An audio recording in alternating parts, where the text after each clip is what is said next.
consolidación de las independencias y las soberanías, una reflexión desde la diversidad y el mestizaje. Vamos a reflexionar que Ucrania está situada en un continente donde por sus bordes o por su territorio, bien sea descendiendo, bien sea atravesando, se trataba de romper ese anhelo de los occidentales llegar al oriente y de los orientales llegar al occidente. Es decir, no es un tema de coyuntura, es un tema que ha acompañado a la humanidad. Ese deseo tanto de los occidentales de ver qué es lo que nos ofrecen los orientales, qué es lo que ellos han desarrollado, que no tenemos, bueno, pues matemáticas, etc. Y lo mismo ellos han tenido ese deseo. Entonces allí vamos a encontrar, por ejemplo, rutas como la de Alejandro Magno, para situar, para mencionar rutas, digamos, icónicas que todos conocemos. Aquí en este mapa ustedes ven, el amarillo es las estepas, las planicies de Hungría, que pues tendrán siempre pues, una importancia capital. Si a la derecha ustedes, pues aquí marcamos a la planicie de Hungría y estamos señalando la ruta de Alejandro. Si siguiéramos hacia la derecha encontraríamos Ucrania, como lo haremos más adelante. Entonces, ustedes se van a encontrar que Alejandro Magno, por ejemplo, en el siglo IV antes de Cristo, él buscó la ruta ¿de qué? La ruta de las riquezas, siempre es la ruta de las riquezas.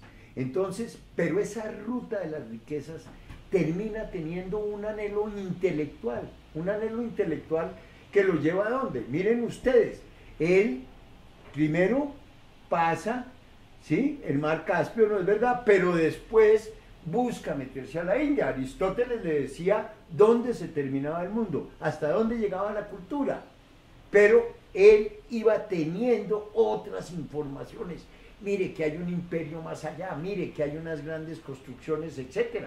Él recogía la información y se la mandaba a Aristóteles, es decir, él quería montar, como al final termina montándose la Biblioteca de Alejandría, pero Aristóteles era el que se suponía, mejor dicho, Aristóteles era como una especie de navegador de Google manual, que iba reuniendo la información que él le mandaba. No vamos a entrar en lo de Alejandro, pues sería eterno, es interesantísimo, obviamente que los soldados se rebelaron, que etcétera, pero el hecho concreto es que él buscaba el ingreso a la India, él buscaba, es decir, buscaba en ese continente el final del mundo, como decir, ¿dónde está la respuesta final? La que todos buscamos un poco en la vida. Luego vamos a encontrar que en el círculo que ustedes ven en rojo, allí vamos a encontrar que un pueblo que son los varegos, ese pueblo de los varegos, que luego vamos a llamar vikingos y que vamos a generalizar como eslavo, ese pueblo de los varegos está allí en un ambiente complejo, porque eso allá arriba es frío. Miren que con el calentamiento global ahora esas rutas medio se pueden usar, pero entonces allí quiero destacar que teníamos como unas sociedades híbridas, en el sentido de que eran nómadas, pero también tenían que ser sedentarias. ¿Y por qué tenían que ser sedentarias? Porque pues había muy severas condiciones climáticas, entonces todo eso pudo ayudar a que se domesticaran los animales, etcétera, lo que va a llevar a un manejo que luego será militar de las cosas que deseen. Esos varegos, esos vikingos tenían una característica, eran navegantes. Pero ser navegantes, ustedes ven, ahí la ruta muy fácil, ya llegamos al Mediterráneo como sin problema, ¿no es verdad? Pasamos por el lado de las planicies de Hungría, es decir, atravesamos ¿qué? Atravesamos lo que será, o fue, o yo no sé, Ucrania, ¿sí? Y llegamos al Mediterráneo. y vamos a subir por ese Mediterráneo y ahí van a ir quedando todos esos eslavos, ¿sí? Ahí van a ir quedando todos esos eslavos, Lituania, Estonia, bueno, Moldavia, etcétera, y ellos van a subir y van a llegar ¿a dónde? Van a llegar a Suecia. Ustedes me dirán, oiga, pero pues, si lograron salir de allá, cuando decimos que bajan por el Varno, sí, por ese río, pero es que tenían que encontrar el río no tenía GPS, ni había drones, ni nada de eso, y hoy todavía es difícil moverse por ahí, tenían que decidir cuál era el río entre 23.000, y lo lograron. Entonces ellos subieron, aquí aparece como si hubieran regresado por arriba, en realidad lo que estamos mostrando es que ellos también salieron por arriba y van a dar al Canadá, ¿no es verdad? Ellos van a dar al Canadá por la ruta de arriba y por la ruta de abajo van a dar a Suecia. ¿Ahí qué va a pasar? Ellos ya llegan a Suecia y en Suecia se instalan, pasan unos años, bastantes años, 100, 200, 300, 400 años, y se devuelven. ¿Por qué? Yo no se los puedo explicar. ¿Por qué se devuelven? La tradición oral, pasamos por unas tierras muy fértiles, pasamos por unas tierras amables, porque Suecia de todas maneras está al norte, ¿no es verdad? Entonces se devuelven y llegan, y ellos se van a devolver y se van a instalar ya en la estepa ucraniana, en las llanuras ucranianas. Ellos se van a instalar allí en esas llanuras y ucranianas, y allí van a fundar unas ciudades, ¿sí? ¿Esas ciudades cuáles son? Esas ciudades son esas ciudades van a ser la ciudad de Kiev, pero aquí decimos la Rusia de Kiev. ¿Pero por qué es Kiev la Rusia de Kiev? Porque esa ciudad que ellos crean no se llama Kiev, se llama Rusia. ¿Por qué Rusia? Porque las tribus nómadas y seminómadas que habitaban ese sector de ese círculo decían que habían venido unos vikingos, pero no les decían vikingos, sino que habían venido unos rusos. ¿Por qué? Porque venían de una ciudad sueca que se llamaba Rus. De ahí, entonces, allí es donde nace Rusia, la Rusia de Kiev. Esa Rusia de Kiev va a tener, digamos, una pues, permanencia, obviamente, que no es 100% pacífica. ¿Por qué? Porque ya mencioné que tenemos que pensar que somos mixtos, somos sedentarios, algunos, y porque ya algunos, ya vimos que arriba habían logrado domesticar, por ejemplo, el caballo, la domesticación de los animales. Entonces, miren ustedes, nosotros siempre decimos que el hombre era nómada, se volvió sedentario, y no hacemos ningún juicio de valor, si era bueno o malo, peligroso o no. Pero entiendan una cosa, el sedentario tiene un asentamiento y tiene un cambio de temperamento porque está cultivando, está cuidando su ganado, etc. Y en cambio el nómada, pues el nómada está consiguiendo la alimentación y no tiene, digamos, un arraigo, es una persona que más bien se está desplazando a grandes distancias, etc. Entonces, esas tribus se vuelven una especie de federación de tribus que son mayoritariamente eslavas desde finales del siglo IX hasta mediados del siglo XIII.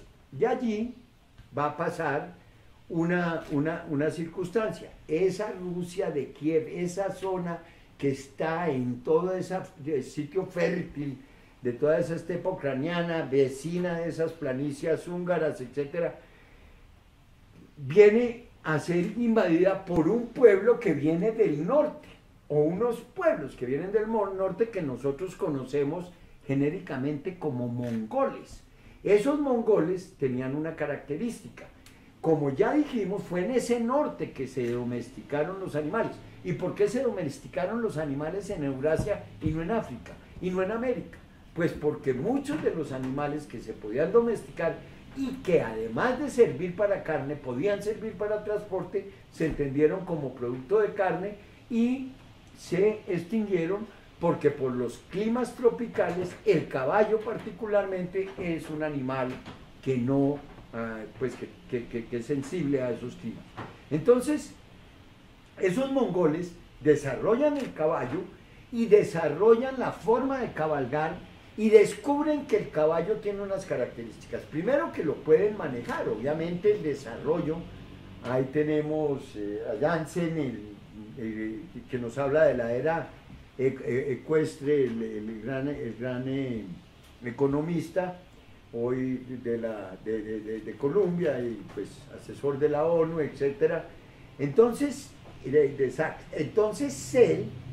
entonces esa era ecuestre produce unos ejércitos enormes. Ellos son muchos, muchos, muchos, y bajan en unas hordas que se llaman las hordas de oro, las llamaron, y ellos bajan hacia China.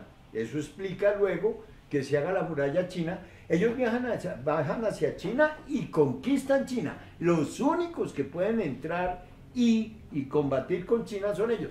Pero mire lo que pasa, China los absorbe culturalmente y luego ya terminarán los mongoles siendo dinastía, etcétera, y ya terminaremos en la dinastía Qin, etcétera, donde viene el nombre China, etcétera. Y por el otro lado se van hacia ¿dónde?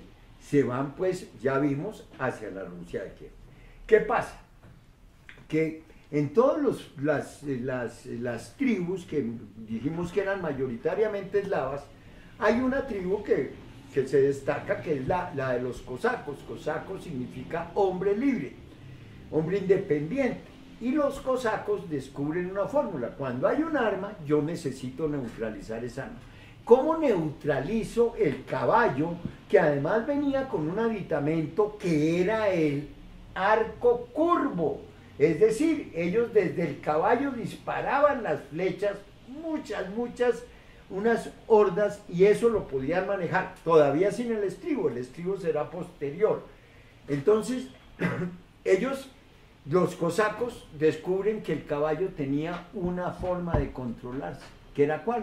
El pantano que está otra vez, así como está al norte de Ucrania, está al sur de Ucrania. Ahí vemos nosotros que todas esas hordas de mongoles, etcétera, pues crean los kanatos, ¿sí? Y esos kanatos se van fortificando, pues, y siguen su camino hacia Europa y llegan hasta tan arriba como Viena, etcétera. Pero otra vez, así como Alejandro se murió a los 33 años, Gengis Khan, que era el unificador, Atila, etcétera, los símbolos se mueren. Cuando los símbolos se mueren, vienen las guerras de sucesión, etcétera, y se nos vuelven más complejas las situaciones de sucesión y se debilita. Entonces, ¿qué ocurre? Al desaparecer la Rusia de Kiev, hay un desplazamiento hacia el este y el norte, que es lo que va a dar lugar al Principado de Moscú. Ese Principado de Moscú empieza a descubrir que estos cosacos, que aquí los vemos representados en el grabado de Irpin, ese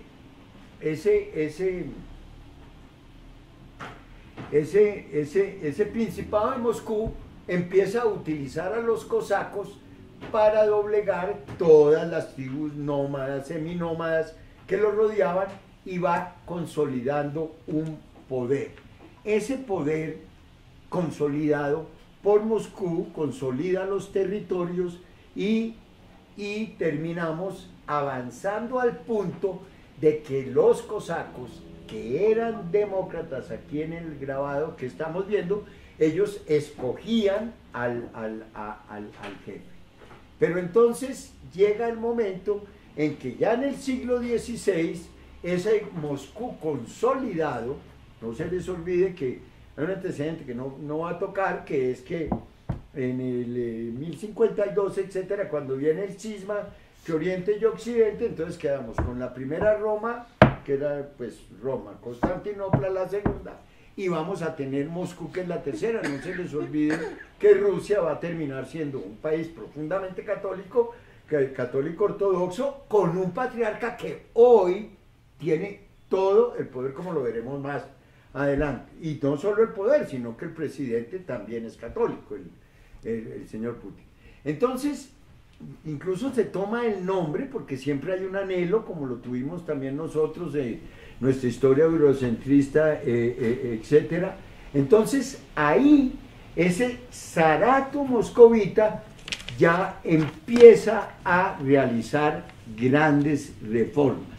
Y pues van a aparecer personajes como Iván el Terrible, 1530-1584, el zar, como ya dijimos, en el siglo XVI, 1547, se empieza a llamar zar, etcétera, y van a aparecer una serie de personajes que pues obviamente cada uno de ellos daría no para una conferencia, sino para un curso, y de hecho los hay.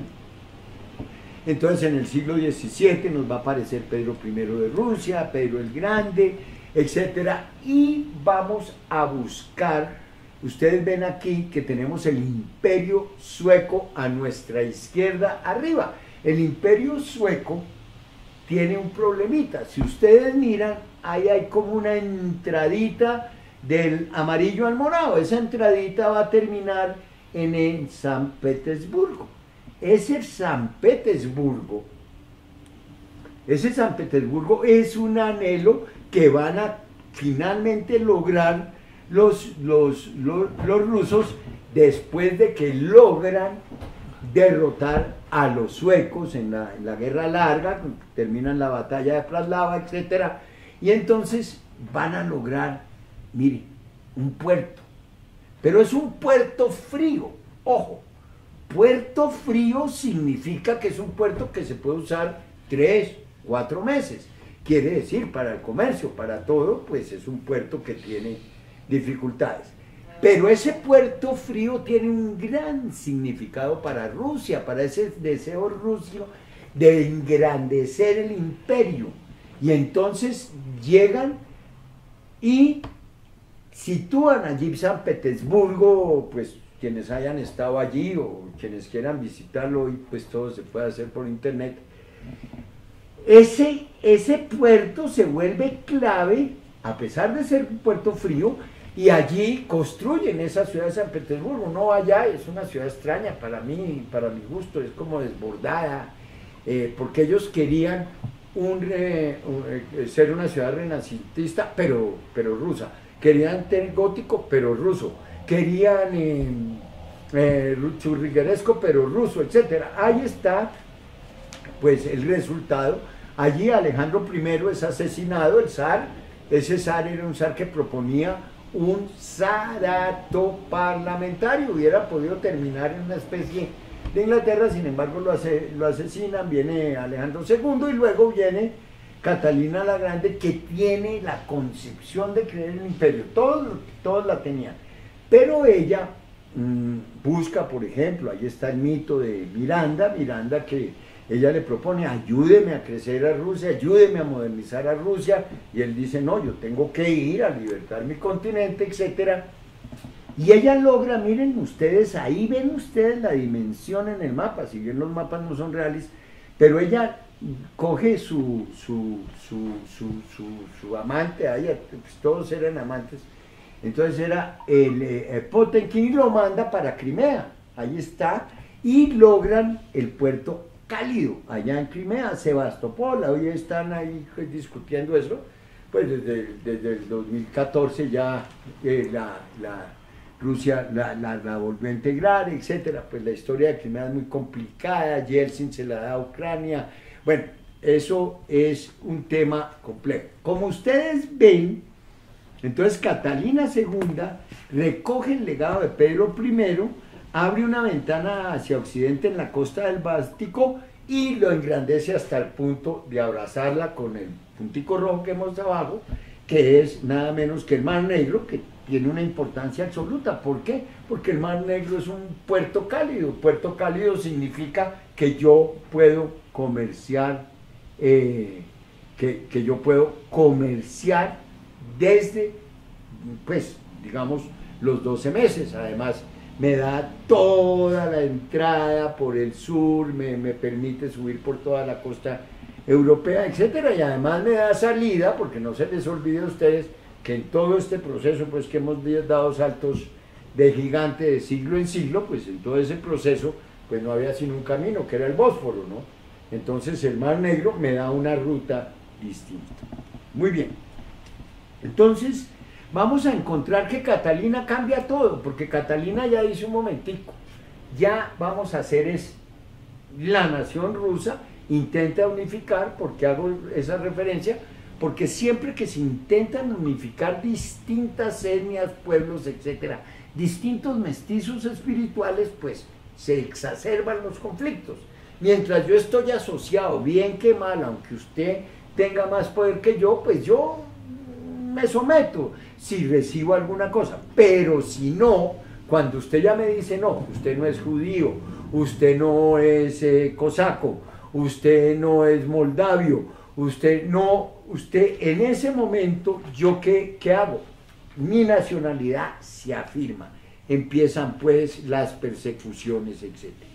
Entonces vamos a encontrarnos con otra característica, que es que ya todo ese proceso nos va a traer al siglo XX, y en el siglo XX nosotros nos vamos a encontrar con temas muy complicados, temas de movimientos sociales muy importantes, temas de guerra, la Primera Guerra Mundial, la Segunda Guerra Mundial, y aquí quiero simplemente hacer una reflexión.